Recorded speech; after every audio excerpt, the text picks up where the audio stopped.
এক দশকের বেশি সময় ধরে মৃত্যুদণ্ডের অপেক্ষায় থাকা জামাত নেতা এটিএম আজহারুল ইসলাম অবশেষে মুক্তি পেয়েছেন। কিন্তু এই রায়ে কেউ হয়েছেন খুশি, আবার কেউ ছুড়ে দিয়েছেন তীব্র আক্রোশের তীর, এমনকি দিয়েছেন আন্দোলনের ডাকও। সোশ্যাল মিডিয়ায় বইছে নানা ক্রিয়া প্রতিক্রিয়ার ঝড়। এটিএম আজহারুল ইসলামকে খালাস দেওয়ায় প্রতিবাদের বিক্ষোভ কর্মসূচি ঘোষণা করা হয়েছে। আজ বিকেল 4টার দিকে ঢাকা বিশ্ববিদ্যালয়ের মধুর ক্যান্টিন প্রাঙ্গণ থেকেই বিক্ষোভ মিছিল শুরু হবে। মুক্তিযুদ্ধের আদর্শে বিশ্বাসী সব নাগরিকের প্রতি এই কর্মসূচিতে উপস্থিত থাকার আহ্বান জানানো হয়েছে।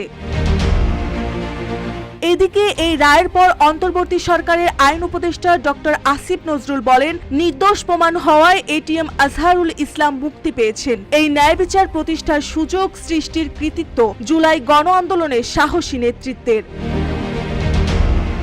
শুকরিয়া জানিয়ে প্রবাসী সাংবাদিক ইলিয়াস হোসেন লিখেছেন, এটিএম আজহার ভাই অবশেষে খালাস পেয়েছেন শুনে ভালো লাগলো। প্রসিকিউশনের পক্ষ থেকেও রায় নিয়ে সন্তোষ প্রকাশ করা হয়েছে।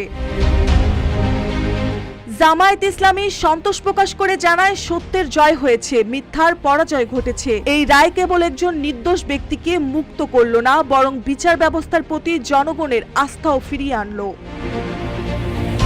এই রায় বাংলাদেশের বিচার ইতিহাসে একটি গুরুত্বপূর্ণ নজির হয়ে থাকবে বলে মনে করছেন অনেকেই। এটি শুধুমাত্র একজন রাজনৈতিক নেতার খালাস নয়, এটি একটি ন্যায় বিচার প্রতিষ্ঠার সংকেত, একটি দীর্ঘ সংগ্রামের সমাপ্তি এবং ভবিষ্যতের জন্য একটি নতুন পথরেখা।